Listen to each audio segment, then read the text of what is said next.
It's official. Adrian Beltre is a first ballot Hall of Famer. Now, which Texas Ranger is going to be next to join him in Cooperstown? I'm talking about all that and more on this episode of Locked On Rangers. Let's get into it. You are Locked On Rangers, your daily Texas Rangers podcast. Part of the Locked On Podcast Network, your team every day.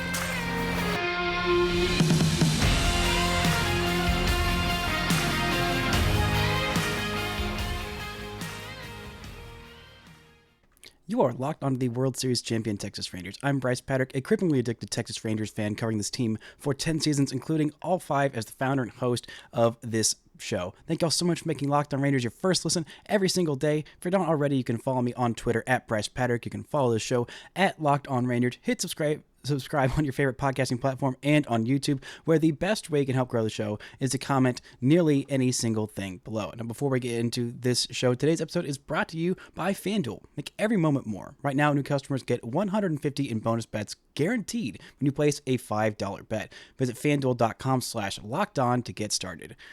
Now it's official. Adrian Beltre is a first ballot Hall of Famer, getting 95% of the vote.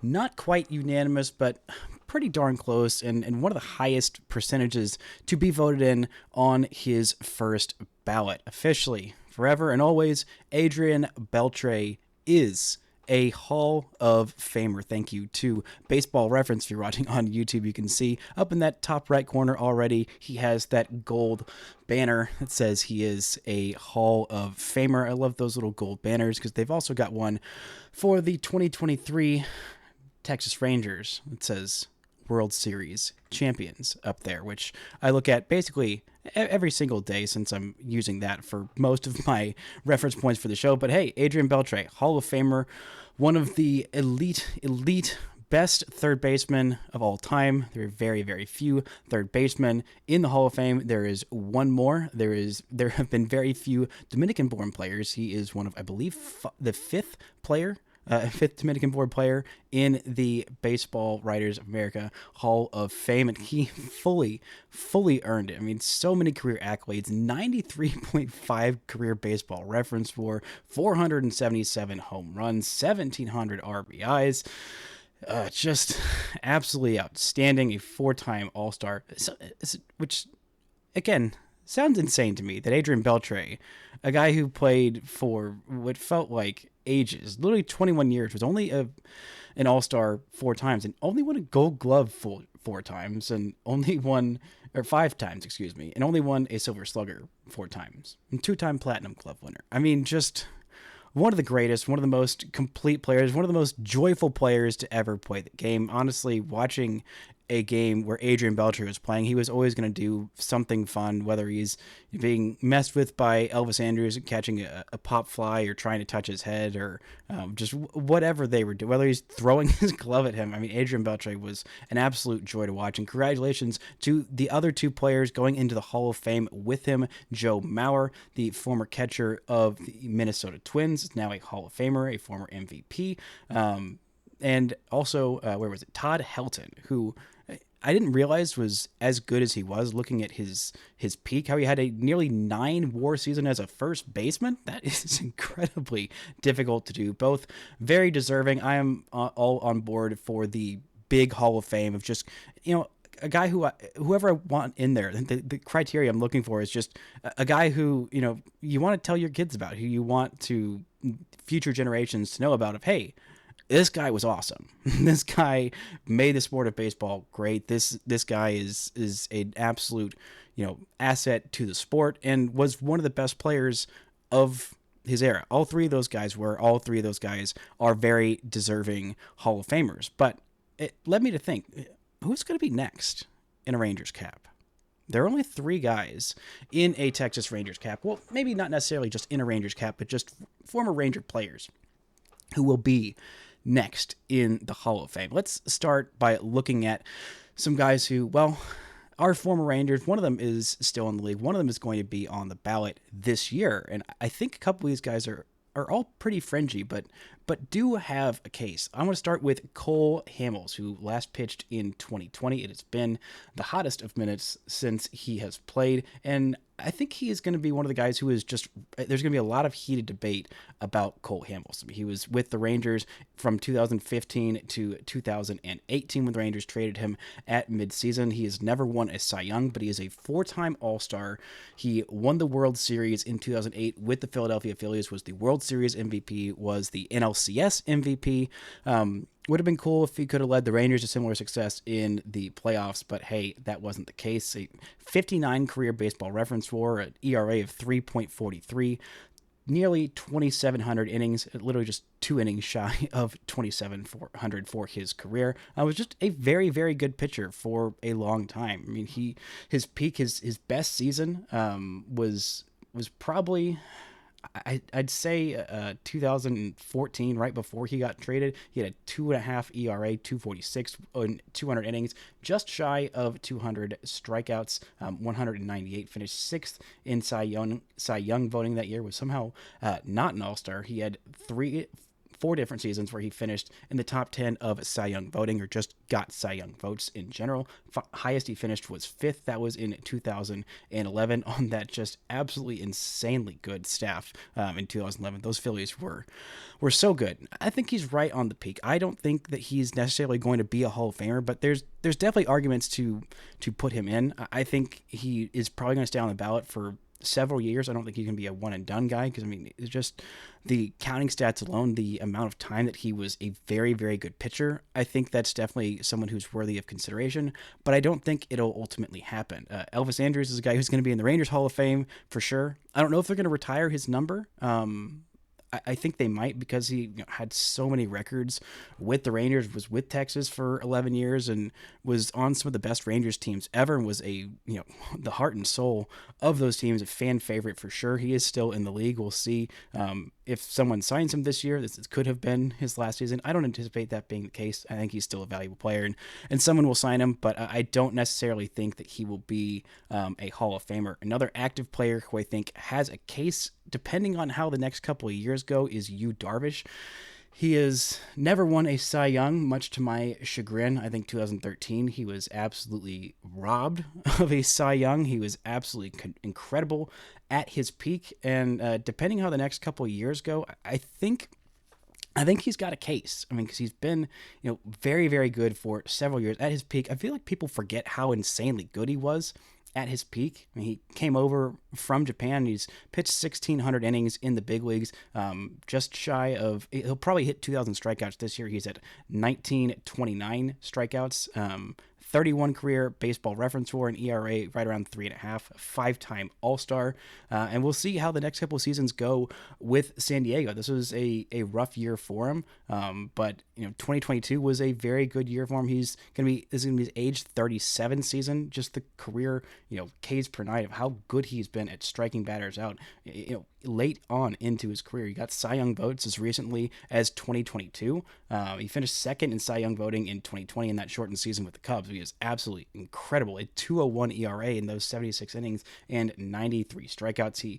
He and Trevor Bauer and Jacob deGrom were all absolutely insanely good that shortened season in 2020. Unfortunately, of those three, the one that I liked the least got that Cy Young wasn't Jacob deGrom's Cy Young. Unfortunately, that would have been 3 Cy Youngs for him. We'll talk more about why that's going to be really important to him, and why it's going to be really frustrating looking back that he didn't get that third Cy Young then.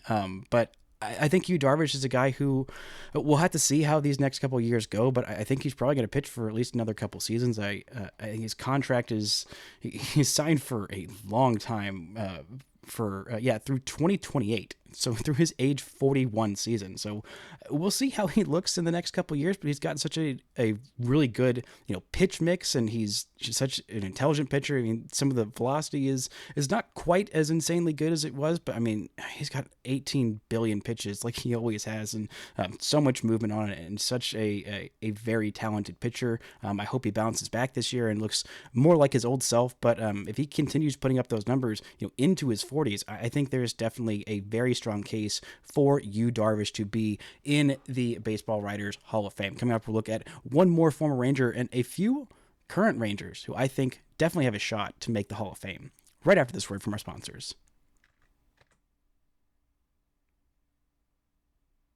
This episode is brought to you by FanDuel. The NFL regular season is done, but hey, there's still time to get in on the action with FanDuel, America's #1 sportsbook. Right now, new customers get $150 in bonus bets guaranteed when you place a $5 bet. That's $150 in bonus bets, win or lose. The app is so easy to use, and there's a bunch of different ways to get in on the action, whether you want to bet on the Dallas Mavericks or another local team with the Dallas Stars, or you want to bet on some Rangers. They're starting to get their baseball odds up. I know the Rangers have pretty decent odds to win the 2024 World Series and go back-to-back. Not the favorites, but hey, if you're looking at those odds and thinking, yeah, the Rangers are definitely going to go back-to-back, win their second World Series title, have a drought of 0 years, that would be a whole lot of fun. But if you want to go get in on the action, go to FanDuel.com/lockedon and make your first bet a layup.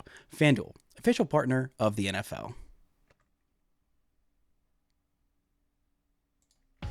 Locked On has launched the first ever 24/7 national sports streaming channel on YouTube. Locked On Sports Today is here for you 24/7, covering the top stories of the day with local experts of Locked On, plus our national shows covering every single league. Go to Locked On Sports Today on YouTube and subscribe to the first ever national sports 24/7 streaming channel.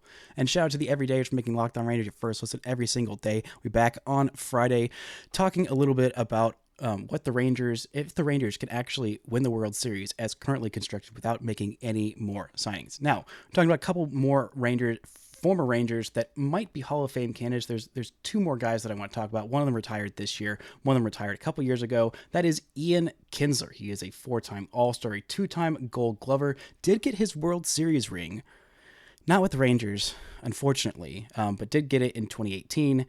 With Mitch Moreland. A fun story that I heard about Ian Kinsler is he and Mitch Moreland neither of them were in the game for the final out of that 2018 World Series with the Red Sox, but they both found each other in that ninth inning and stood next to each other in the dugout, kind of holding each other, having experienced both those demons in 2011 of knowing it's not over until it's officially over. And that story just really warms my heart. But Ian Kinsler is a guy who was incredibly underappreciated for how good he was for so many years with the Rangers. 54.1 career Baseball Reference WAR, literally one hit shy of 2,000 in his major league career.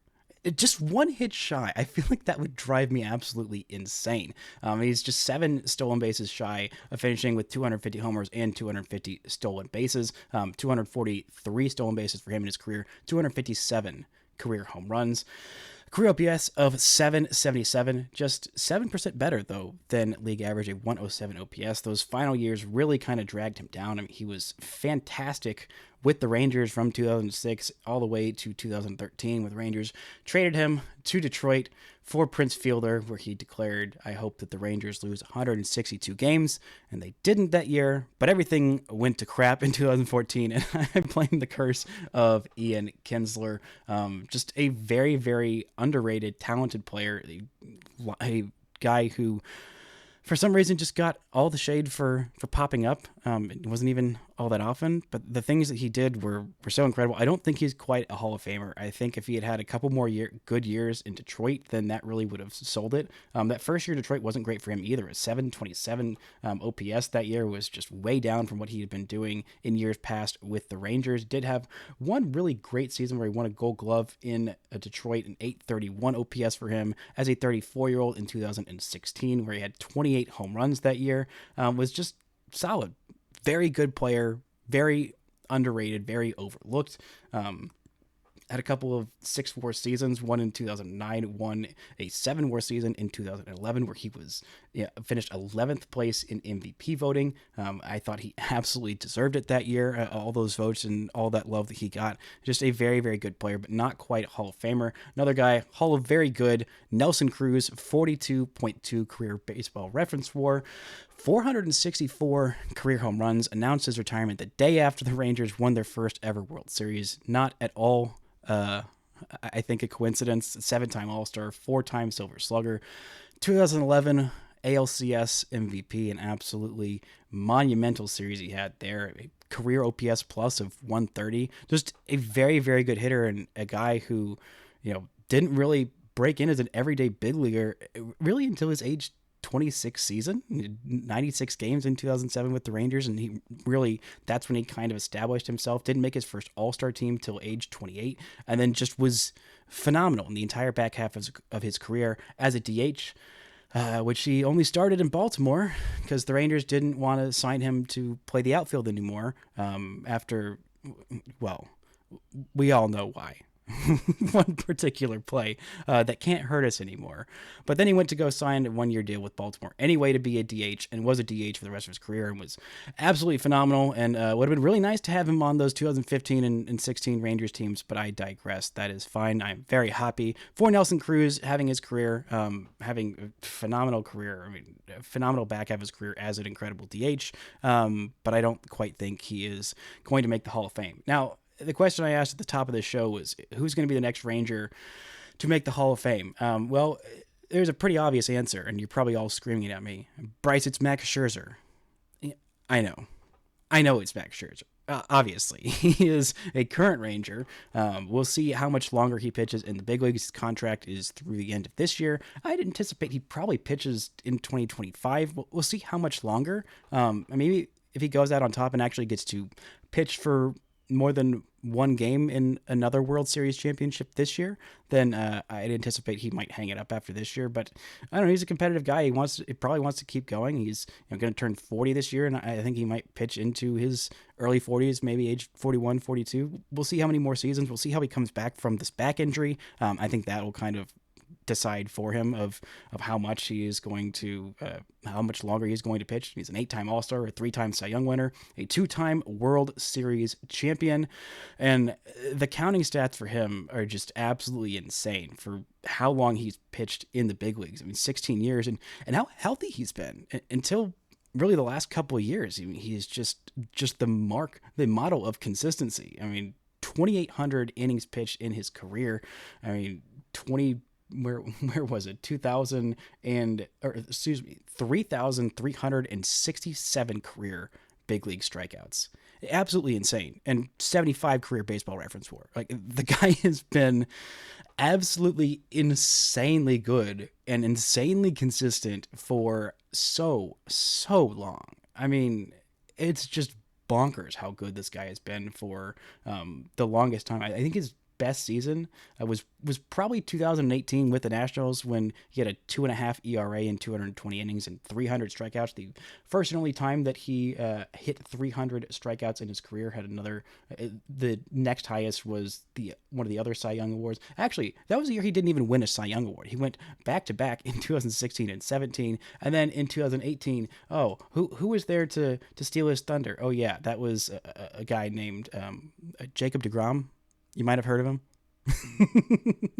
Absolutely insane how good Max Scherzer has been. 4 years, and was very good with the Rangers in those 8 starts in the regular season. And those shorter stints, he gave the Rangers what they needed to win a World Series. I don't think that the Rangers would have won the World Series without Max Scherzer. They wouldn't have. I don't even think they would have gotten to the playoffs if not for those 8 starts down the stretch where he was absolutely crucial and very, very good. But I was told by the Mets fans that he was washed and had nothing left to offer. Well, maybe he just didn't have anything left to offer the Mets, which is fine by me. I think he's still got something left to offer the Rangers. We'll see how he looks when he comes back. But, I mean, I don't think he's going to win another Cy Young. I don't think he's going to finish with any more All-Star appearances because he's not going to pitch probably until around the All-Star break this year.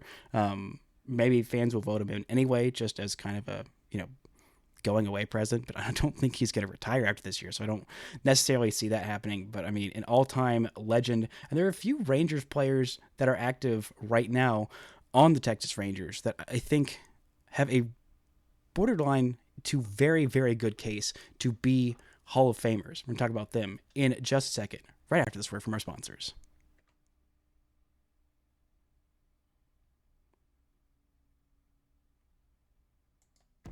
Now, outside of Max Scherzer, who is an absolute surefire, the lockest lock of all locks to make the Hall of Fame, I think there are 3 Rangers players currently on the roster that have a borderline chance to very good chance to make the Hall of Fame. And let's start with the oldest one, the one I think will probably retire the soonest. That is Jacob deGrom. deGrom is... Well, we know the case for Jacob deGrom. He is a World Series champion now, which I have a problem with Baseball Reference not having that on his Baseball Reference page. He was on the team. He didn't pitch in the World Series, but he is still a World Series champ. And again, every game for the Rangers mattered this year. Those 6 starts that he had were not nothing. And I don't know that the Rangers, maybe they miss out on the playoffs. The margins were very slim without those 6 starts from Jacob deGrom. Who knows what happens this year? But he's a 2-time Cy Young winner, a 4-time All-Star, a Rookie of the Year, and a World Series champion. And when he's on the mound, he is the greatest pitcher on the planet. And he has been for some time. He has a 2.53 career ERA in nearly 1,356 innings, 1,652 strikeouts for his career, a WHIP below 1.993, 44.8 career Baseball Reference WAR, around 50 to 60 Baseball Reference WAR is usually the mark of a Hall of Famer, and it'll be close for deGrom. It'll be more of a peak argument for deGrom, and then a counting stats cumulative argument, because again, we've all seen how good he has been. He finished 3rd in Cy Young voting in 2020 despite having a 2.38 ERA, 104 strikeouts in just 68 innings. Insane. Absolutely insanely good year in 2020. Was an All-Star in 2021, finished 9th in Cy Young voting despite only making 15 starts, because that year, I think this might be the most impressive year. Even though he only pitched 92 innings in 2021, I still think this is the most impressive year that he has had, even though he had a year where he had a 1.70 ERA in 217 innings, and he won his first Cy Young that year. But in 2021, in those 15 starts, 92 innings, he struck out 146 batters and had a 1.08 ERA.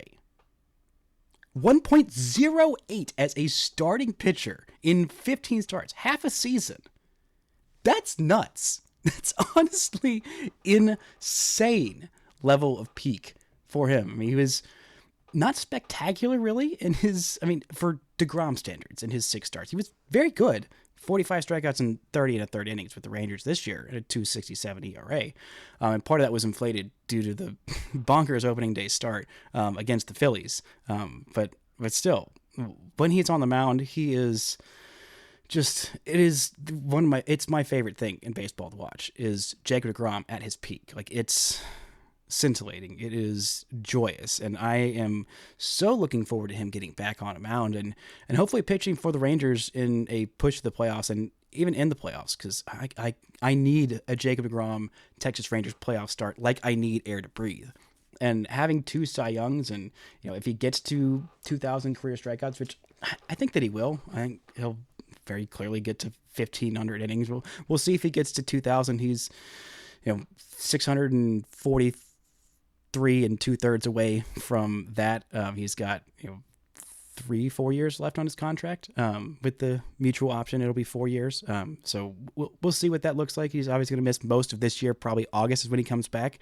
He's got an interesting case. Again, it's the longevity. Will the counting staffs be enough?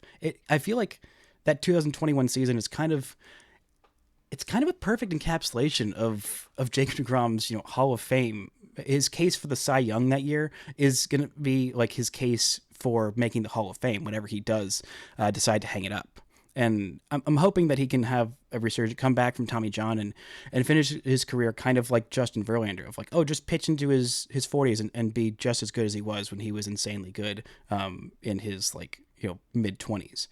We'll see what that looks like. And maybe that's me being incredibly optimistic, but his case is going to be like, yeah, he didn't pitch all the time, but he did have that prolonged run, like through 2020, where he was pretty darn healthy for most of that, and he just kept getting better and better and better and better.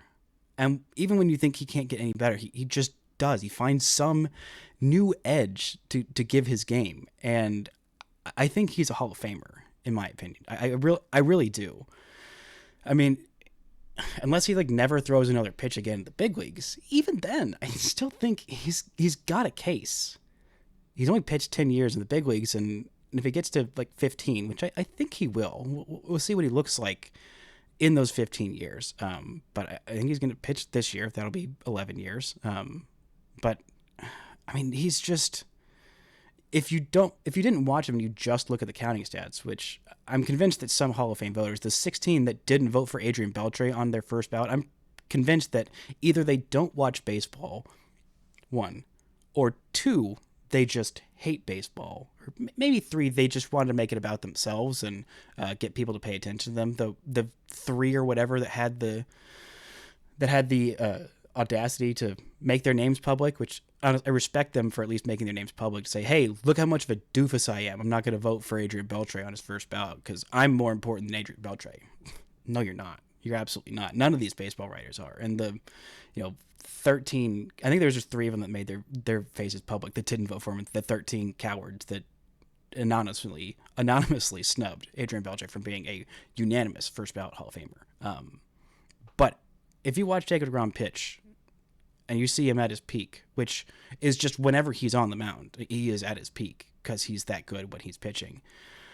It's hard to not think, wow, this is one of the best pitchers we have ever seen. And that is a guy who I think deserves to be in the Hall of Fame.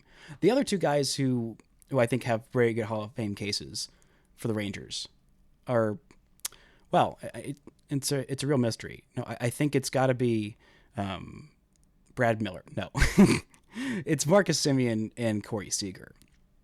Now, Semien's case to be a Hall of Famer, you may be thinking, I don't know, Marcus Semien, he was so mediocre for so long in his career. I mean, yeah, he's hitting his peak really well in Texas. He signed as a free agent to be in Texas his age 31 season. Yeah, he won a World Series with the Rangers, which Beltre didn't do. He won a Silver Slugger, was an All-Star with the Rangers. Not a whole lot of All-Star love before this. Had a 7.5 WAR season.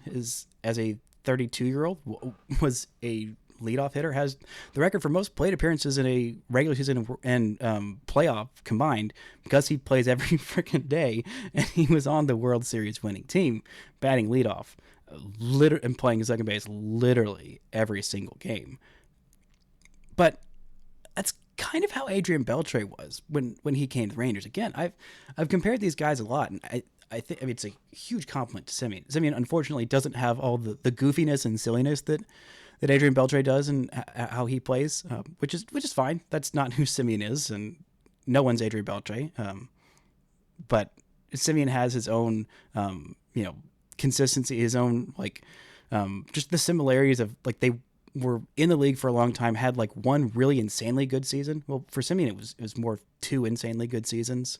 Well, I guess, let's see. One insanely good season with the initial team that they made their names with. So Beltre's 9 WAR season where he finished second in MVP voting to Barry Bonds and had 56 home runs in, I think it was 2004. And for Semien, that was 2019 when he finished third in MVP voting with Oakland. And then in their career year, they had signed a 1-year contract, a prove it deal with somebody after a not great year the year before for Beltre. That was 2009. His stint with the Mariners was just not great, and then he signed the 1-year deal with the Red Sox and had an amazing year, and then signed the big contract with the Rangers at age 31. And for Semien, it was very similar. He had a 1-year prove it deal in Toronto where he was an All-Star. He was a Gold Glover, Silver Slugger, finished third in MVP voting, and in a normal year might have won it. But that just so happened to be the year where Vladdy Jr. went nuclear. He had a 7 WAR season that year. Not even his highest Baseball Reference WAR season. And then Shohei Ohtani was doing Shohei Ohtani things, so that kind of left him out there. But this year, having a 7.5 WAR season, even last year at 31, he had nearly a 6 WAR season as a down year. He was not very good by his standards. So if he can have kind of a back end of his career like Beltre, which again is very difficult to ask anyone to do. It's very rare that you see someone have their best years at age 33, 4, 5, 6. But Beltre did it, and Semien takes care of his body in a similar way that I think he could do it. That's the case for Marcus Semien. His total career Baseball Reference for right now is 41.8. If he gets to the 60, 65, or 70 mark, which he just might, depending on how he finishes his career, I think he's got a strong case. And then with Corey Seager, it's kind of a similar deal to Jacob deGrom. It's not as much about the counting stats, and we'll see how healthy he is through the final 8 years of this contract. He's still going. He's not even turned 30 yet. He's going into his age 30 season. He's already got 2 World Series MVPs, which is the most that anyone's ever had. If he adds a third, I don't see how they keep him out. I mean, if he wins an actual MVP, which he just might this year. He finished second last year and only finished second because, again, Shohei Ohtani is just doing unprecedented things. He won a Silver Slugger, was an All-Star. He's been an All-Star 5 times in his career, 4 times in his career, 3 times Silver Slugger. I don't see him winning a Gold Glove unless something crazy happens. But, for him, if he can keep up, something similar to his career numbers of having a 873 career OPS as shortstop, and if he can stay at shortstop for another 3-4 seasons, then I think he's definitely got a case to be a Hall of Famer. And if he wins another World Series MVP, I don't see a scenario where they can keep him out. Now, the only other guys on this team you could even think about is maybe if Evan Carter just has a career OPS of 1,000 of what he just has done for the last month and a half. If he just keeps doing that, he's probably a Hall of Famer. But again, he's 21 years old, so it's kind of insane to put those expectations on him. Maybe Sebastian Walcott comes up and has an insane career, or Wyatt Langford does the same, but again, those guys haven't even made the big leagues yet, so speculating on their Hall of Fame track is kind of insane. But hey, the Rangers have, potentially 4 Hall of Famers on their team right now, looking to go back-to-back and win World Series, and congratulations, Adrian Beltre. What a phenomenal career he had. Looking back on it, it always brings me joy, and I can't wait to see who the next Texas Ranger to make it into the Hall of Fame is going to be. Probably Max Scherzer, but hey, who freaking knows? That's going to do it for today's show. Thank y'all so much for listening and subscribing, and until next time, don't forget to enjoy World Series champion Texas Rangers baseball.